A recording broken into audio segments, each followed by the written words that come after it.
Hello guys and welcome back to StatmanJames. In today's video we're going to be looking at the last 3 days of Euro qualifying matches.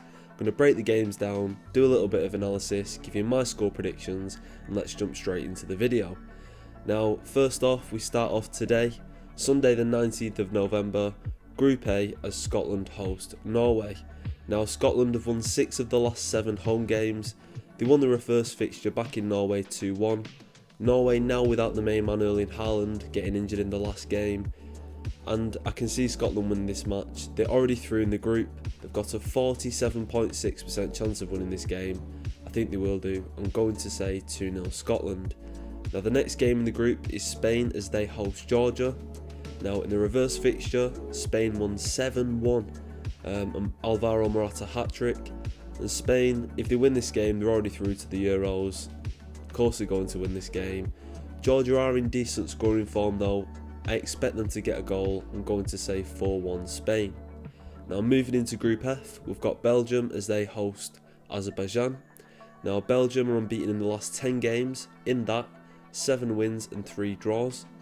They won the reverse fixture in Azerbaijan 1-0.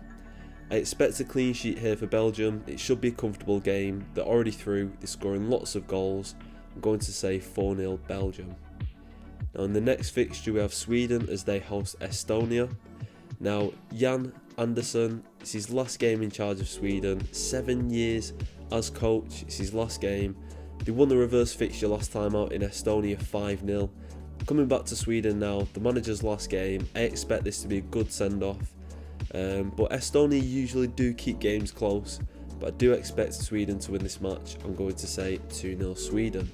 Now moving into Group G, we have Hungary as they host Montenegro. Now Hungary, they're unbeaten in qualifying games, but I do expect them to concede in this game. They've conceded in all of the last 5 games, and Montenegro scored 10 goals in the last 5 games. They're in goal scoring form. Hungary have a 60% chance of winning this game. I still think they'll win.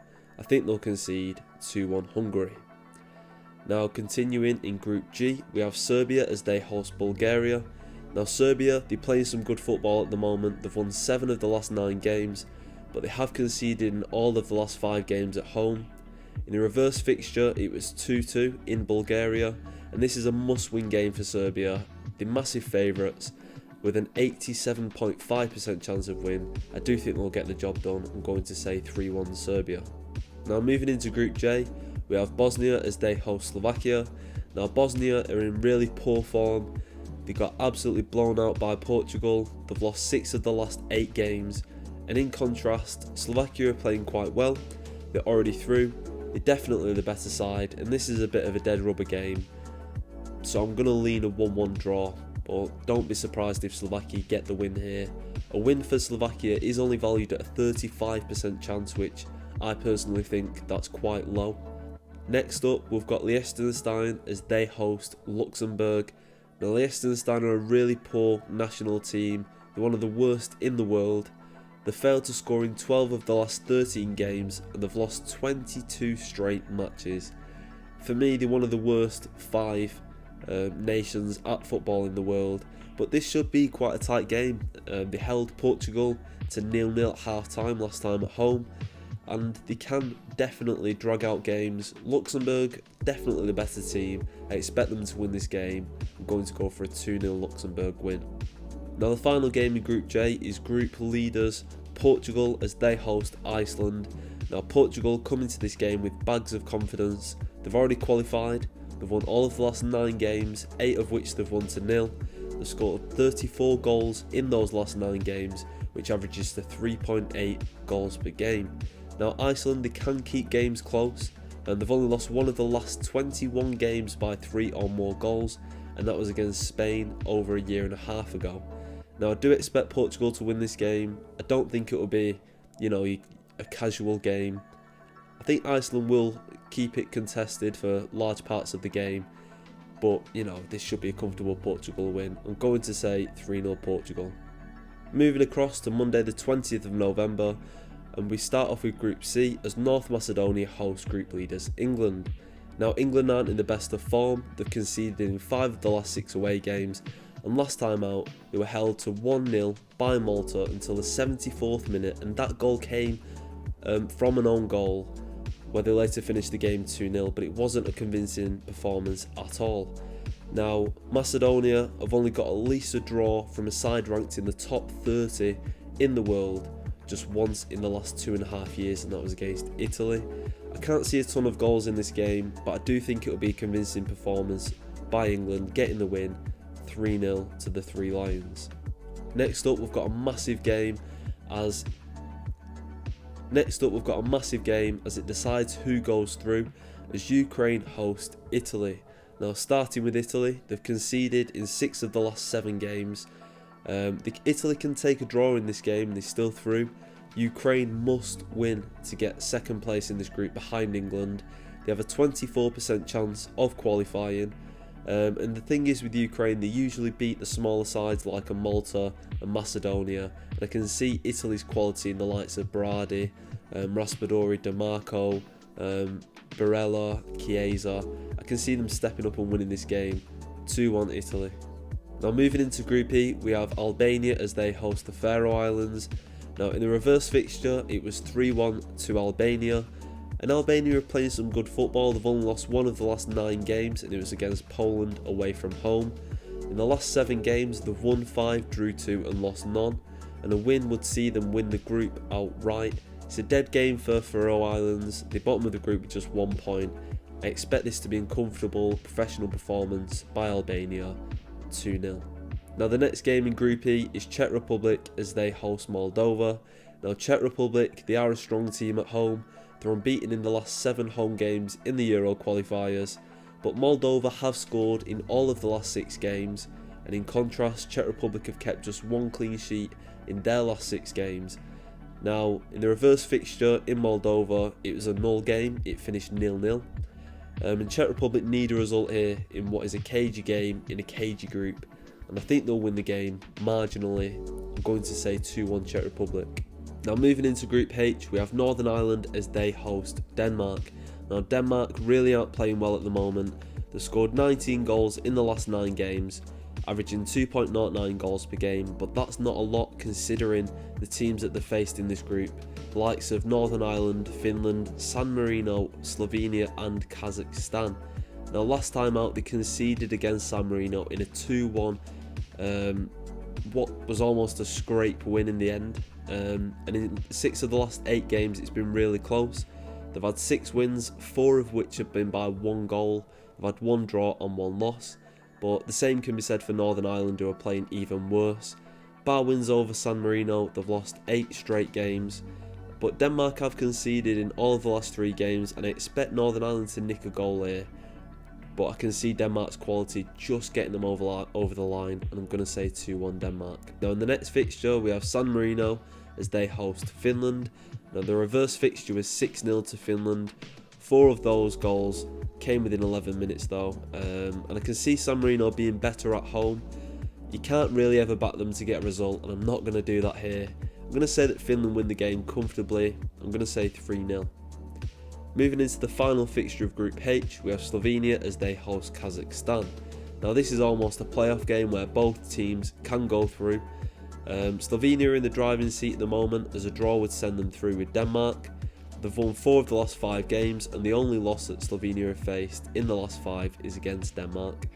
Now, Kazakhstan, they need a win, and they pulled off some really big shocks in this group. They've been playing some good football, but it probably won't be enough in this game, as they value to only have a 7% chance of winning this match, and I think Slovenia win the game 2-1.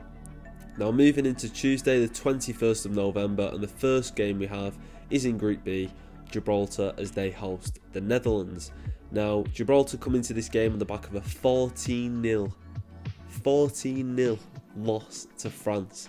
A record-breaking, historic night, the biggest defeat in their history, the biggest win in French history, and they're just conceding so many goals at the moment. I mean, the last 4 games have conceded 5, 5, 4 and 14. The reverse fixture in the Netherlands was 3-0 to the Netherlands. Gibraltar on low in confidence, but the Netherlands have only scored 3 goals across the last 3 games. They're not scoring that many goals. They'll probably play a weakened side as they already are through. but this should still be comfortable for the Netherlands. I'm going to say 3-0. Now the next fixture is Greece as they host France. Now, in contrast again to the last fixture where I was saying about Gibraltar, France will come into this game with bags of confidence. They come into this game on the back of a 14-0 win. Pretty much every attacking player in the team scored a goal, from the likes of Ousmane Dembele, Mbappe hat-trick with 2 assists, Olivier Giroud. The reverse fixture in France was 1-0 to France, but Greece were down to 10 men for over 25 minutes. France are very good defensively, something that's usually overlooked in a team that's got so much attacking talent. They've only conceded 1 goal in the last 7 games since the World Cup, and that was against the Netherlands. But Greece can be a tricky customer. I think it will be a tight game. There's nothing much to play for, apart from pride, I suppose. But I do expect France to take this, win the game 2-0. I'm going to say 2-0 France. Now moving into Group D, we have Croatia as they host Armenia.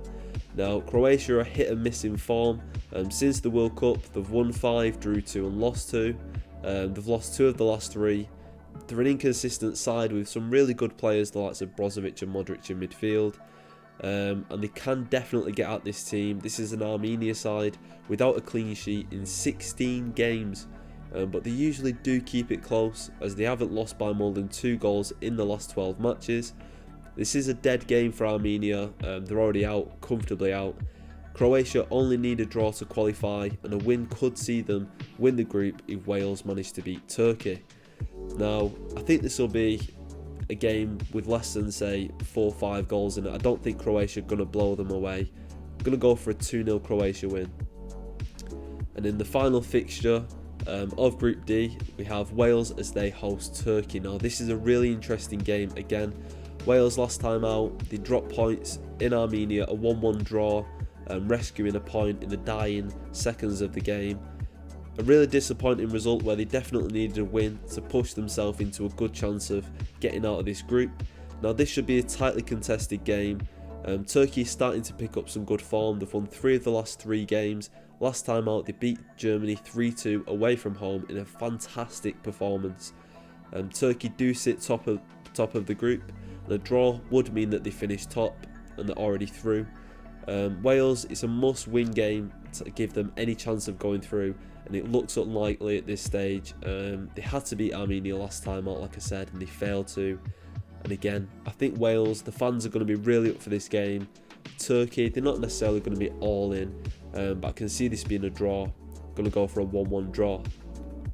Now moving into Group I, we have Andorra as they host Israel. Now the reverse fixture was 2-1 to Israel, as they dominated the game with 80% possession. Andorra, they don't score goals, they're goalless in 5 games, and they're without a win in 12, suffering 9 losses in those 12 games with 3 draws. Israel also struggling for goals recently. They've only scored 4 goals across the last 5 games, and I think this will be the tail of the tape with this match. I think it'll be really low scoring, but I do edge Israel to get a result. I'm going to say 1-0 Israel. Now the next fixture is Kosovo as they host Belarus. Now Belarus, in the last fixture, the reverse fixture of this game, they had a shock win, 2-1 win, when they only had a 12% chance of winning the game. Now this was one of only Kosovo's 2 losses in their last 12 games, but in the last 12 games they've had 7 draws, which it upsets the form a lot. They're not losing games, but they're not managing to pick up wins. But they are starting to pick up the form with a draw last time out away to Switzerland. They've scored 5 goals in the last 3 games. It's a dead-end game, but I do expect Kosovo to win this game to finish on a high, 2-0 Kosovo. Now moving into the last fixture, Romania as they host Switzerland. Now the reverse fixture in Switzerland, what a game. Switzerland winning 2-0 until the 91st minute, where Romania managed to score 2 goals in injury time to steal a draw. Romania sit top of the group, 2 points clear of Switzerland. Of course, Switzerland can overturn that with a win, but Romania are in good form. They're unbeaten in 10 games. They're unbeaten in this group. They are the only 2 sides left in this group that are both unbeaten. Switzerland dominated that last game though with 2.9 expected goals compared to Romania's 0.7. and they have been disappointing, drawing 5 of the last 6 games where they could have done with picking up some points to put themselves in a better position, taking the pressure off themselves in this game, but that is not the case. They're both unbeaten in this group and both teams are already through. This is just a chance for Switzerland to top the group, and we're going to go for a 1-1 draw. Now if you're still here at this point, that's a lot of content to take in, but I hope you enjoyed this video. You know, it's a growing channel. If you enjoyed this video, please like down below, subscribe for more if you are new. Check out the socials, StatmanJames on Instagram and Twitter, where there's daily posts, player stats, team stats, historical stats, all that good stuff. Thank you for watching, and I'll see you in the next one.